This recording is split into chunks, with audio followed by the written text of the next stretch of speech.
everyone. My name is Ryanne Fisher, and this is the Born to be a Scout podcast. This podcast explores how impactful the scouting movement is on our future lives and on all of those around us. Join me as we talk to some amazing leaders on how scouting has led them to their successes in life. The gist of this podcast is a sit down with great leaders that have been impacted by the scouting movement and how they have learned to lead through their love of scouting, even beyond fun campouts.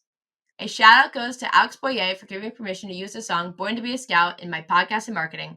You can add to his over 1 billion views on his YouTube channel or find out more about his great service work at alexboyer.com. That's ALEXBOYE.com. Now join us on YouTube, Spotify, and Apple Podcasts as we have great conversations with people who are just born to be a scout. Today's guest is Colonel Michael E. Fossum, an out-of-this-world scouter that has scouted even from the International Space Station.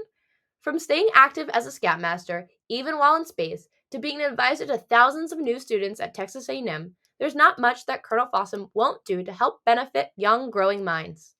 Listen now to hear the countless mountains Colonel Fossum has climbed as he's reached beyond the stars.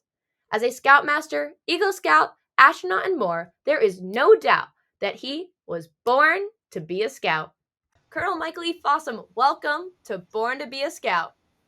Thank you, Ryanne. Please call me Mike. And we've known each other for a couple of years now. Yes, definitely. And I think the last time we checked in, I had not yet had the astronomy merit badge completed, but I am very proud to say that approximately 2 weeks before my 18th birthday, I did finish that in the St. Louis skyline. Because as we joked about, New Jersey does not have stars. We have airplanes that blink and move. Hard to find a constellation in an air traffic pattern. Yeah, I was really confused when the North Star started moving south. I thought it was supposed to stay in the north. It's bad. It's bad when the North Star is moving like that. Well, thank you for joining me today. We want to get to know you some more and tell all the amazing Scout stories that you have. So I'm going to just dive straight into the questions because you have a lot to tell. Are you ready? I was born ready, Ryanne. All right, well, I'm going to start off a little bit while ago from now, but can you tell me about what your scouting career looked like as a youth? Show us what young Fossum looked like. You bet. I grew up, really, I was born in the late 50s, grew up in the 60s, and started scouting along with pretty much all of my friends. It was from the neighborhood, and it got into Cub Scouts. And my mom was a term we don't use anymore. She was the den mother, and now they're den leaders. But back then, they were all mothers for at the young age of cubs. And once you got into Webelos, there were more, more adult males were involved. But and it was just fun for me. It was the fun of doing things with friends. It was a natural thing, and we would actually go to school in our Cub Scout uniforms, because we would go right from school and we would walk over to the den leaders or the den mother's house to have our scout meeting. So it was very common for all the scouts to be in uniform at school. And frankly, hey, we ought to do that again. It was good for recruiting because people would, hey, what are you doing? Come join us, that kind of thing. So I grew up in Cubs and stuff and doing the activities, the Pinewood Derbies and Cub Scout field days and things like that at our local scout camp. But I really look forward to joining Boy Scouts. One of the defining moments of my youth, and it was actually during my Cub days, there was a big hurricane hit South Texas, and they got on the evening news. We didn't have 24-hour news back then, but they got the local television station went on and announced that they were calling all Boy Scouts to come out to the levee to help pack sandbags and stuff, because the levees around the city that protected us from storm surge and the Rio Grande River overflowing into the town were needed to come out there. It's like, it was so exciting. They're calling, but you got to be a Boy Scout. You got to be an older Scout, not the Cubs that we were in. And I was like, oh, bummer. Mom, Dad, I want to do that. No, you can't go. You're too young, but your time will come.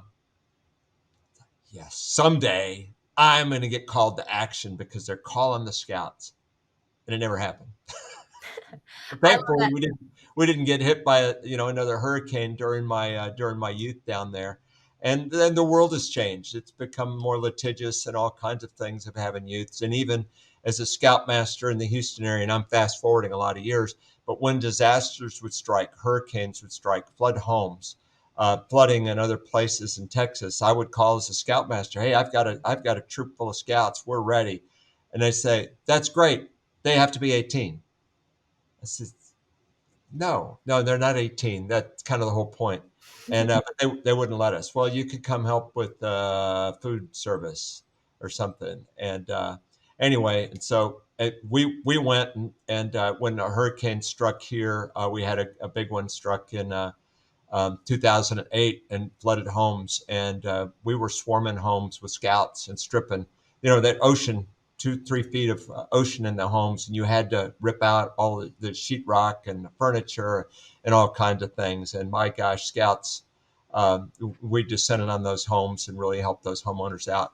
But, when I did get back to looking forward to being in the older scouts into a troop and everything, I was really excited about it. I got into were two big troops in my part of town, and I got into there was basically it was one supported by a Protestant church, a Methodist church, and one supported by the Catholic Church, and so you kind of split along denominational lines uh, like that. And and I got into my troop, and I was excited, and I went on some campouts and had some adventures, but I, my experience was not ideal. I actually ran into bullies and stuff. And we didn't have a permanent scoutmaster. They were in a transition stage, and had a couple of interims and stuff. And there were just a lot of problems. And I was the oldest in my family. My parents had no previous experience with scouts except for the Cubs that we'd been in, and that was overwhelmingly a positive experience because there was heavy adult involvement and stuff. Anyway, I spent about I was in for about 6 months. I did go to my first summer camp, and at the end of that, I didn't want to get picked on anymore. I didn't want to get bullied anymore, so I quit. And it was a very hard time for me. I mean, I was like, hey, I tried it, and my parents didn't know any better, but here's how a scout leader can make a difference. So we lived in a small neighborhood, and my Webelos leader lived just 3 blocks from me, and the his son was one of my best friends growing up, and the neighborhood swimming pool was kind of between our houses, and Mr. Mickey Allen would come looking for me, and he'd want to talk. And that chapter is done. Thank you for being my Webelos leader. I tried it. I'm not interested. And he'd keep asking me, and I tell him about some of the problems, and I don't need to go to scouts to get picked on, and everything. And I started dreading going to the swimming pool because he knew he could come down there and he'd look and see if I was look through the chain link to see if I was in that pool. And it's like, oh no. And then there were times later I found out, I mean, I'd see him coming and I'd kind of tuck down or I'd run into the bathroom or something. And then he'd keep going. I found out later he was going to my house because he knew where I was going to be for the next few hours. And he was talking to my parents. We've got to get Mike back into scouts. Mike needs scouts. I know Mike needs scouts. And my parents were like, they were, they didn't have again the experience with it. I was a very strong-willed child, and they did not push me. I learned later he was also going and talking to the leaders at my scout troop. He was with the other troop in town with his son, and apparently talking to them about the problems. And finally, after 6 or 8 months, I said, okay, I'll go back and give it another try. And I went back. It was a little hard going in. I'd been gone, but I went in, you know, and said, okay, I'm here, and looked around, and you know what? The bullies were gone. Thought, well, let's see how it goes.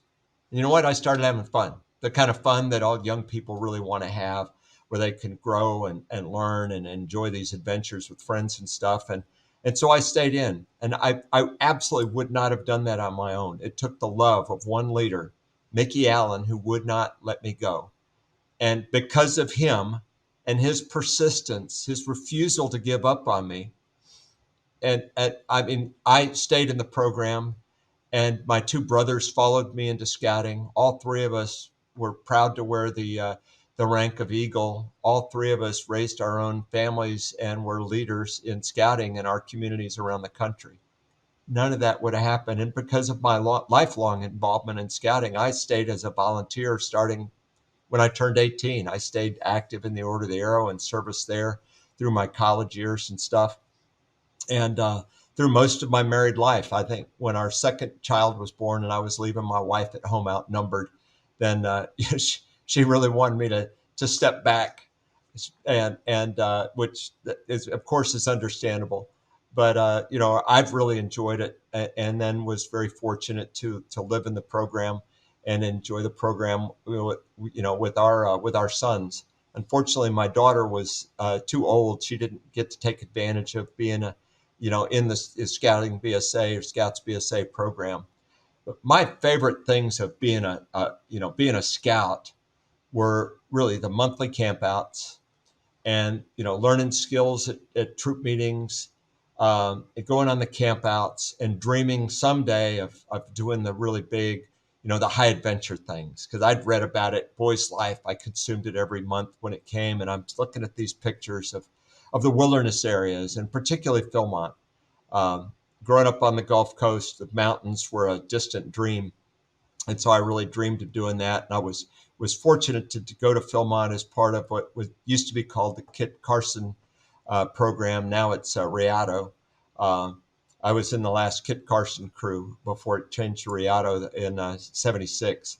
So and what just an amazing adventure it was to go there, and in a very advanced high speed program, and really kind of the epitome of scouting. But and the year before that, I had, we actually took our troop. I was senior patrol leader, and my assistant really led the effort there. Thomas Ball, he's one of my best lifelong friends, and we led a canoe trip 64 miles on the Guadalupe River in Texas.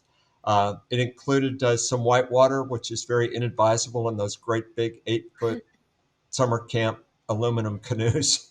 Yep. But and it's that sense of adventure that I really craved as a scout, the Lots of opportunity to fun, yeah. go do these things. Yeah. Now, before we were talking and going back to Philmont Yeah. about how you think it's important for every scout to climb a mountain. Why do you think it's important for every scout to climb a mountain? Because climbing a mountain is a visual goal, and it's hard. Now, if you're fortunate to go to Philmont and scramble your way up all 12,441 feet, from starting at base camp at about 6,500, then but any mountain, any size, because it's going to be a challenge, and a good tall one that tests you. It's the test, and in a way, it's really the journey. It's not just catching a ride to the base of the mountain and hiking straight up. I mean, that's just torture. It's the journey, of getting there. And what my experience at Philmont was starting off in the lowlands, and knowing that we're heading up there. That one you can see it, and that's one of our really big goals is to go to the top of Baldy, and you're working your way through, and you lose sight of it. You're down in a valley, and you're working your way through, and you come up over a ridge line, and there it is. It's a little closer, but it's impossible. I mean, it's still a crazy long ways away. See all these other lower mountains, hills, and valleys in between, and then it disappears as you go down and you're working your way around. And day after day, as you're working your way up, you get closer and closer, and finally you're at the base, and you're making your assault on the summit, and you got to plan, and you got to figure out what gear you're going to take, and working your way up. And a good one like Baldy, because it's all scree. The last mile or so is just loose rock that you're sliding on and scrambling on, and you're coming from sea level, and now you're over 12,000 feet. Your lungs are screaming, your muscles are burning, and you're working your way to the top. But just what an incredible sense of achievement when you reach the top, For sure. and you're standing there, and you're looking back down from the valleys, the ridge lines, the other smaller peaks that you might have been on the top of, on the way, the Tooth of Time, for Philmont is a signature place that you can definitely see in the far distance. And just so exhilarating, just adrenaline pumping to be at the top and realize, we've come all of this way and now we're up here. And for those of you that aren't familiar with Philmont, it's a very crazy like scenery. It's 140,000 acres of land in New Mexico, and it goes from being as flat as humanly possible to Yeah. some of the biggest mountains you'll ever see. And so getting to the top of them, it seems so impossible. And I won't lie, for those of you that have watched Gary Schrader's episode, I'm not a hiker. So I've not hiked yet any of the mountains in Philmont. This summer I am going there. I think I might end up hiking some of them. But that sounds like something that is just so mesmerizing, and the views and the accomplishments you must feel. Now, your point of being able to climb a mountain continued further than that though. It's Well, not just getting to the top of a mountain, right? no, I mean, it is, but then once and you should celebrate, and we celebrated. I remember that vividly. But then I'm looking first at where we came from. And then I start to look around. And from the top of Philmont Baldy, you you look directly to the west, and there's this beautiful valley. A mountain drops off into this valley, and there's a little town of Eagle Nest. The Merino Valley is the name of it. There's an Eagle Nest Lake there, and beyond that, though, there's another mountain. And I remember standing on the top of Baldy and looking over there and saying, "Doggone it, that one's taller." And I vowed, I'm coming back for you. I looked across the valley and I pointed over there, which is Wheeler Peak, the highest mountain in New Mexico. It says, I'm coming for you. It was after college that me and a couple of scout buddies got together and we went out to go assault Wheeler Peak. And it was another adventure. It was a shorter assault. We came up from Red River, New Mexico, and worked our way up the mountain from that side. And the last day we were hiking in fog. So it was really careful compass work there to make sure we were going, we weren't taking a wrong turn and working it. And, it was actually brutal because we were in this fog, and we reached the top of Wheeler Peak, and we broke out of the clouds and we're standing up there. There's a cloud deck down below us, and we hadn't seen a lot of the terrain around us, but Yeah. looking around, the cloud layer was dropping. But I remember looking across and you could see Baldy poking out on the other side, and it's like, yeah, now we're up here. And then we look north. Uh-oh. And yeah, north is the 14ers of Colorado. And Well, I did you do those next? and a couple years later, me and another scout buddy were up there in the yeah in Colorado. We had to go up there and tackle those too, and just and here's the metaphor. And I love telling this story at Eagle Courts of Honor when especially if the scout has climbed Baldy in particular, and that's a very common destination for for scouts from the Texas area, uh, is to say, it's not just, you know you've climbed to the top of Baldy and you've looked up there and you've celebrated being at the top. As a scout, you are now at the top of scouting as you pin on the Eagle Award. You have done everything scouting has to offer. This is a mountaintop experience. But just like being at the top of Baldy, when you look out from the pinnacle, a physical one, or one of achievement, and look beyond that, you celebrate. You think about where you've come from, but lift up your eyes, and there are more challenges waiting for you. And you will find that, and this has prepared you to tackle those challenges, to take on the thing that you thought I could never do, but you took it one step at a time. You planned, you were smart, and you took the route that's not necessarily a straight line, because in the mountains that could be a very, very impossible line. So you pick your path and you find your way to the top. Those other challenges out there, those other mountains that are waiting for you, the other challenges in life, they don't necessarily have trails. You may be blazing the trail for others to follow in this new endeavor that you tackle, but you've you're prepared to do it because you have climbed to the top of scouting, just like you climbed to the top of Philmont. And to push your analogy even further, just like how Philmont has multiple mountains to climb, Scouting has multiple mountains for you to explore too.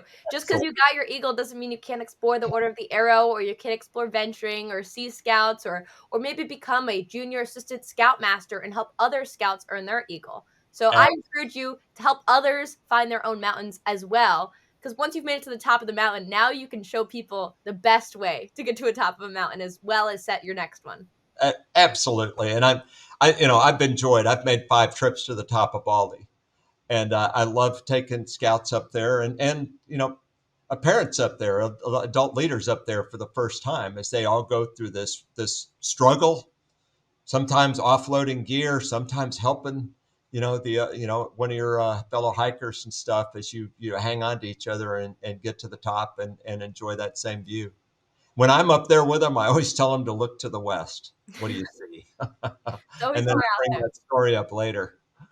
Now, I'm sure that once you got to the top of your biggest mountain, you definitely didn't look up to the sky and think, that's my next mountain to climb, right, Mr. Astronaut? Oh, that's been in the back of my mind since I was about 12. Now, and for those of you guys that missed the intro, for context, Colonel Michael E. Fossum himself is one of the very few people that have made their way out into outer space. And I believe you told me that part of that story starts in a tent. Could you tell me about that night in the tent where you really did set your mind on that next mountain? Well, I was 11 when we landed on the moon. Apollo 11 landed on the moon.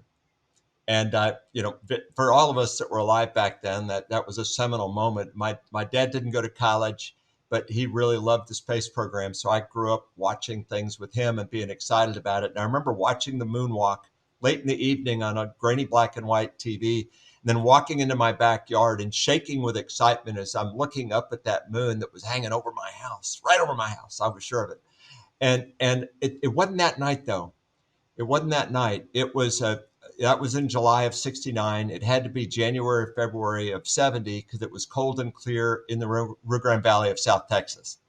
That could only happen in January and February. We were camping on a lake right on the Mexican border on the Rio Grande Falcon Lake, and I was on a Boy Scout campout, and we were sitting there in a campfire down by the shore of the lake.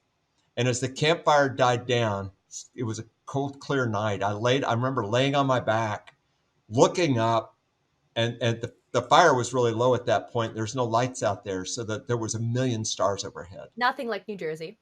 And nothing like New Jersey. That's right. And but I just remember my head being in those stars, and then it hit me, and I think God spoke to my heart. I says, I want to do that too. And that's a crazy dream, crazy dream. And but I remember it vividly, the exact location I was in and everything. And then I started telling people, and they started laughing. So Yeah. that's just, who do you think you are? I just barely turned 12, and but and after a while, I wasn't a top student in school. I horsed around too much, and but I you know and I think I quit talking about it. Some of my friends say I didn't, and in truth, several of we were all scouts. We built a tree house and turned it into a space station with our own sleep compartments built into it. It's kind of an elaborate thing. It sounds like fun. Yep. Oh yeah, it was. But kind of imagination running wild, and crazy stuff. But it was on a scout camp out when I said I'm going to go to space too. And as I started studying things, I said, okay, well, we're going to the moon now. So I mean, by the time I'm ready to fly in 20 or 30 years from now, 20 some years from now, well, we'll be going to Mars by then. That'll be awesome. I'm going to Yeah. start studying for Mars. And I started my Mars notebook. Uh, there was no internet, so I was copying things out of encyclopedias and any information I could find about Mars because I'm going to be ready. Well, Ryan, you've got a better chance of stepping on Mars now than I do. Yeah, you're gonna have to pass that handbook, that notebook down to me so when I go into Mars. Now, I have to ask, was this mountain just as easy to climb as all of your other mountains? Oh my. Oh, getting into the astronaut office. Oh, it was a journey of really decades. I wanted, I had a high school teacher that really pointed me toward engineering. That idea of flying in space by the time I was, in high school, it was buried. I, I I do not remember it at all. In fact, I should have been striving, in different ways if I wanted to be an astronaut because they were all fighter test pilots in those days. But I wasn't there. I did have a high school teacher, Ruperto Gonzalez, that told me I was going to be an engineer and I'm going to be an Aggie engineer.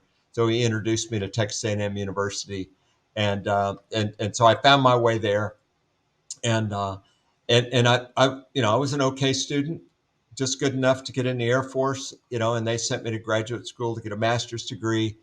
And well, I'll just cut to it here. I was 40 years old when I got selected as an astronaut. So when I say decades, I really meant it. I was 12 when the dream became something palpable, and it wasn't until I applied for a period of 13 years, Wow. was rejected multiple times by NASA, 7 applications. On my fifth interview, I got selected at 40 years old. So it was a very long journey, and there were terrible disappointments along the way to get all the way there through my undergraduate degree in engineering, a master's in engineering, test pilot school, another master's in space science, and always working, getting close, get all the way to the interview, get called down to Houston to go through the physical and the interview process with a total of about 120 interviewees for each class, and then come so close and not get it. How do you pick yourself up after, each one was about a year and a half long process. When I was in the Air Force, I had to apply to the Air Force first. And then they would nominate me to NASA, and then they would go through, and they'd have many thousands of applicants. So it was a long shot. And I'll never forget the first time, especially because it was such a gut check. And as I graduated, did very well in test pilot school, and I was in the flight test world, and things were going really, really well. I loved that world. It combined the technical stuff along with that sense of adventure. I was strapping into supersonic jets and running test missions and stuff, and I really loved that world. So I was feeling pretty cocky, maybe overconfident, and had the interview, and then you're waiting, waiting, waiting, waiting, and the call came into my office at Edwards Air Force Base, California. I was preparing for a day's missions, and the secretary called down, into the office area. Hey, Captain Fossum, there's a NASA calling. NASA's calling you. And everybody came running back to my desk because they knew I was waiting. And so I pick up the phone, and it was somebody that I knew. I met through the interview process and stuff, and I could tell from the tone of his voice immediately he didn't have good news for me. And he said, "Well, thanks for coming. You did really well, and thanks for coming down. And we hope to see you again." And I said, "Yep, thanks for the phone call." I knew he wanted off the phone as badly as I wanted off the phone, so I said, "Thanks a lot. We'll hope to see you again soon sometime. Bye." And everybody like, no, didn't work. So, and I didn't call my wife though. It was about 9 in the morning, and we had a lot of work to do that day. We were running several test missions and stuff, and so I worked through the day, and I got late that evening. I got home. It was after dark, and I finally got home. I'm wearing my flight suit and my boots and stuff, and I went in. I told my wife. I said, "Hun, got the call from NASA today. We're not moving to Houston." And oh, I'm sorry. She gives me a hug. And I said, I'm not really hungry right now. I need to go for a walk. I hadn't had a chance to process. I'd been busy all day long. And so I left.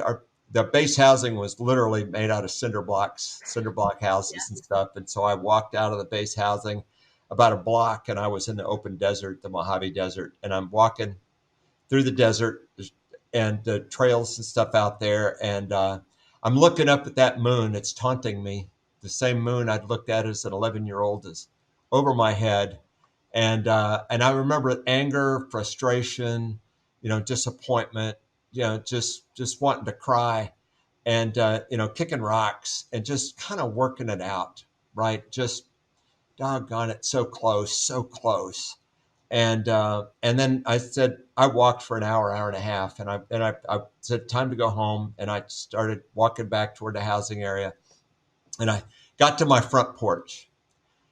I said, tomorrow's another day, And so I really took I stomped my feet off to get the dust. There was a lot of dust on my feet. Big breath in, exhale. Like, okay, tomorrow's another day. There will be another selection. I'm young. Time to get back to work. I don't have time to mope about it. That's how I handled the disappointment. And so just moving on, always leaning forward. And I think the good Lord knew what he was doing, not selecting me when I was 27 when I applied the first time. I wasn't ready yet. Later in hindsight, I knew that. But each step along the way, I took career opportunities, job opportunities that gave me the chance to grow, things that I really loved doing anyway. And so I knew I grew a tremendous amount in the years that followed. As I kept dreaming, after 3 times of being rejected, I thought, okay, I'm not going to make it. 3 strikes, I'm out. And at that point, I had 8 years of doing active flight tests in the Air Force, and the Air Force was, planning to send me somewhere I didn't really want to go or take my family to. And they were also at the same time begging people to get out. In 92 and 93, we sent 1/3 of the military home. And so I decided it was time to move my family back to Texas. And ironically, get a job at NASA. Even if I can't fly, I want to be part of our human spaceflight program. That took me months to decide on, though, because I knew there's a danger I could be forever bitter that I didn't have the opportunity to fly in space. Like a lot of people I had come to know, we'd interviewed together, we'd worked together, and they'd been selected and I hadn't. So could I handle that? That was a real gut check question. And I finally, determined, yes, I know why I'm going there. I'm going there to take my family back to Texas so I don't have to keep moving. And I want to work at NASA. So did that. I got a job after a short stint as a substitute high school teacher while I was unemployed. I got hired by NASA and I helped design the International Space Station, which was Wow. crazy times as all, but it was actually perfect timing, right? Because all of my years of doing research and development, human interface development, and flight test had given me a skill set the engineers at NASA, very few of them, almost none of them had. Hmm. And so I just months after I got there, we started a major redesign and I got thrown, into the fray and was really able to help influence a lot of the design of things, on the space station itself. And of course I kept applying, or this would be a boring story. Yep. And eventually, got picked up after 13 years and, all that time. Now, you began to answer my question because I think you're just reading my mind. But I was going to ask you about what advice you had for people that are struggling to reach their next mountain. But I'm going to expand that question because you basically answered that. Yeah. I'm going to expand that to how can a person know when maybe their next mountain is out of reach or they need to rethink their path, or how to accept if maybe they need to pick a new mountain. You started to hit on this, but what Yeah. advice do you have if you had to consolidate that into a clear statement? Yeah. Yeah. No, absolutely. Oh, you're hitting hard.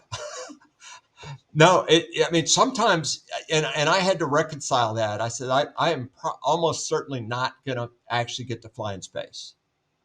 But, I know I want to work in that world, even if I can't fly. I want to help the people that are flying. And I am okay with doing that for the rest of my career rather than me flying in space. I just want to be part of it. And so that was a little bit of a reality check, interviewed and rejected 3 times. The odds from there are getting low because they've given me 3 really, solid looks. And so I had to go into it eyes open. And I also, the most important thing on this is to be true to yourself and don't get on a trail you don't want to be on anyway. And I did know people that were convinced if they just took one more different job, if they found one more way to check off another box on the imaginary astronaut application, there's no clear criteria for check, all of these things and you're going to get in. It's not that way. And they made a lot of really poor personal choices, life choices, career choices, family choices that left their lives in a bad place. And so you've got to enjoy the trail you're on, because you may be on there forever. And I mean, just looking at this one, the odds are, I don't remember the numbers from when I applied, but I was on the selection part of the selection process for the 2013 and 17 classes. In 2017, we had 18,000 people apply for the astronaut office. Okay, we picked 12. Oh my. Okay, and that's not 17,988 losers. Yeah. They're all awesome people at the peak of their career, from somewhere around 26 to 42 years old, and there's no hard lines. But really at the peak of their career in engineering, in aviation, in medicine, in sciences, in education, that are there. And it's really hard to rise all the way to the top and get picked in that pile. So you've got to enjoy the journey. Don't pick a trail you don't want to be on anyway, because this may be the trail that you're on. But you're absolutely right. Sometimes it's time to redirect your goal. And frankly, and honestly, I never thought I'd leave NASA. I achieved everything I wanted to do there. I was still in line to fly again, but I was hungry for some other opportunity and some other challenges at the same time too. And then I heard about this opportunity to be a vice president of Texas A&M University, to lead my own part of the university located in Galveston with a maritime academy, and that has incredible career potential, for our graduates. A lot of them are scouts, by the way, that Love it. find their way here because they want an active career. And this is definitely a hands-on career. I would have never left this, but the part of me was a little unsettled and wanted another goal, another challenge, another mountaintop. I could definitely, have gone back to the space station again. I've got friends older than me, even now, that are preparing for another flight. But how often do you get an opportunity to be a vice president of the university that you love? And so it's really reinvigorated me with a whole new career, a whole new challenge. That was another big gut check, though. I love it. What am I doing? Yeah. I've dreamed since I was 11 or 12 to be an astronaut. And here I am walking out of it at age 59 to go start a completely different career. And you know what? I'm like a kid again. I'm loving this. I'm loving the opportunity to work with young people like you, for my job here. And of course, as running this piece of the university, most of my job is not working with students, but I'm here to make sure they live their dreams. That's why I love working for Texas A&M. I think another great thing to point out is that you said that it almost seemed like you were picking a new mountain to achieve after you failed so many times to be accepted. And by picking a new mountain to set your eyes on, you almost reached the summit of the mountain that you wanted to in the first place because you picked a higher mountain instead of, dedicating your adventure to outlive what NASA deems as being perfect. You found your own version of what success looks like to you, your own adventure, and you led that adventure, and that ended up being your achieving your old mountain as well. Absolutely. And to point it out to all the scouts, as a scout, I'm just trying to connect it myself, but we take trainings like National Youth Leadership Training, or when you took it, it was called Junior Leadership Yep. Training, or JLT. But JLT, in yeah. that training, we get told to set goals and to check in on them and know when they're acceptable or not. That's these mountains we're talking about. It's Right. important that we set these mountains, but sometimes these mountains are a little out of sight. Maybe our compass is a little wrong. Maybe our goals aren't really what we want. It's okay to recheck ourselves. So I love that story. And it's okay to fail along the way. And when you're climbing that mountain, sometimes you need to back down the mountain and get your strength built up, especially when you're climbing to the high altitudes and you're trying to acclimatize. Your body isn't getting the oxygen it needs. You'll die going straight up. You need to back up and recharge, give your energy a chance or your body a chance to adapt and to move on. I think most people can achieve amazing things. And I was fortunate to have people that believed in me, that did encourage me. And as successes would kind of come or, work doggone hard to achieve, then, I feel like I'm ratcheting a little closer, but not just to the ultimate goal, but to doing other great things. I love what I was able to do in flight test, in the Air Force. I made a difference. A lot of it was in the Yeah. classified world I can't really talk about, but I did make a difference. Desert Storm was my proving ground back then. So, and I, in a way, I'm glad that I wasn't already at NASA, because if I was at NASA, I wouldn't have been in that job where I was able to make a really big difference. And that's what we all want to do with our lives, our careers. We want to know that we made a difference in our career, and in the people around us. And those values of scouting, and that's what I learned as a patrol leader too. It's take care of your team, Yep. take care of your guys. In my case, and that same attitude is carried forward. And even, I mean, what's it take to be the commander of the space station? I had 6 people. I had 6 people on my crew. What's a patrol? 8, maybe 10. And I learned all the essentials of leadership I needed as a patrol leader. Yeah. It's, take care of your guys, look out after each other, help somebody when they're struggling, help each other emotionally through, 6 months living in a can in space. As you're helping each other. Sometimes you're helping them, sometimes they're helping you. And it's keeping a goal in mind. In space, it was a different goal, but it's that same kind of thing of knowing why we're here, how we're going to work together to achieve it. We're going to make mistakes, man. I made big ones, but nobody was endangered. No critical equipment got broken. And, I learned some lessons about slowing down and not getting too rushed in a procedure. I missed some things that really embarrassed me. And spacewalking, I mean, that's just crazy. There's really not room for error out there. Uh, but you learn to prepare. It was the same stuff we did in scouting. It's learning the troop meetings, practicing it in a monthly campouts, getting to go on big adventures, no matter what they are, and ultimate test. Well, a space mission is that ultimate test, and you build up in the same way in classrooms and in simulators, and then you get to go to the big show, and where all the training really comes in, and the teamwork you've worked so hard to develop, especially a space shuttle crew, because being on the flight deck of a space shuttle was astonishingly intense. Bad things can happen if you take the wrong action, or if you're too slow in taking an action. So you're trusting your lives to these other people that you're flying with, and you've got to be able to trust each other. To ask you one more story before we move on more into the next sections, how has scouting helped ground yourself during some of the scarier moments in your career? I know you mentioned something about like repelling and how you related that back to Sure. space training.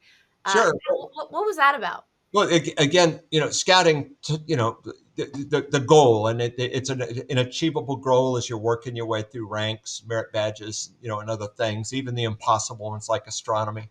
Uh, you find a way.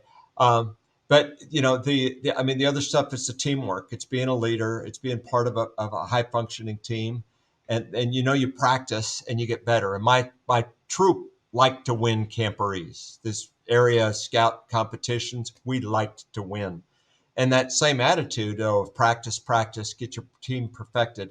But the other things were the small things that you'd never expect. On my very first spacewalk, I was fortunate to do 7 spacewalks for over 48 hours working outside on my 3 different missions.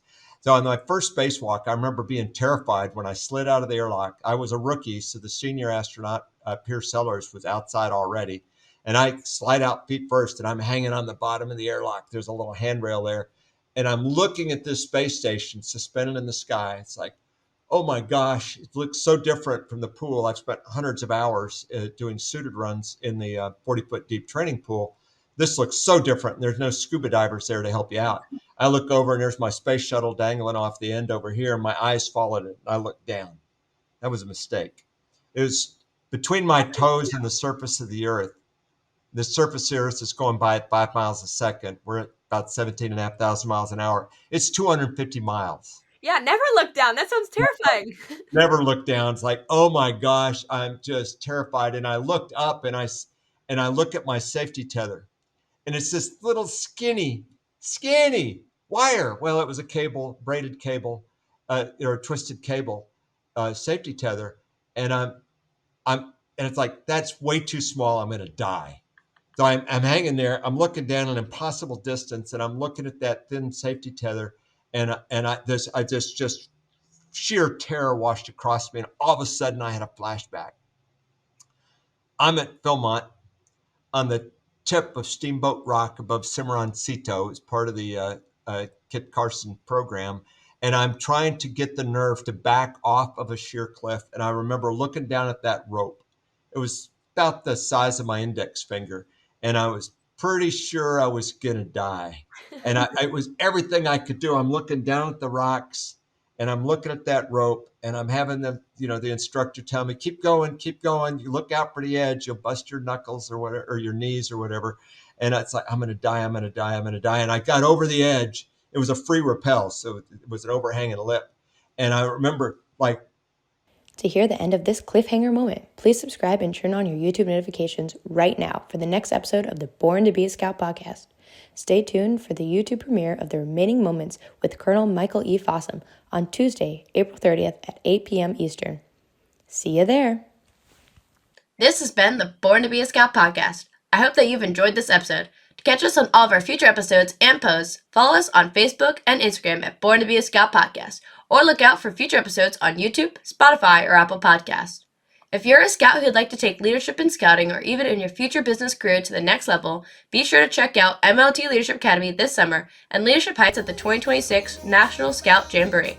In the meantime, be sure to lead your own adventure.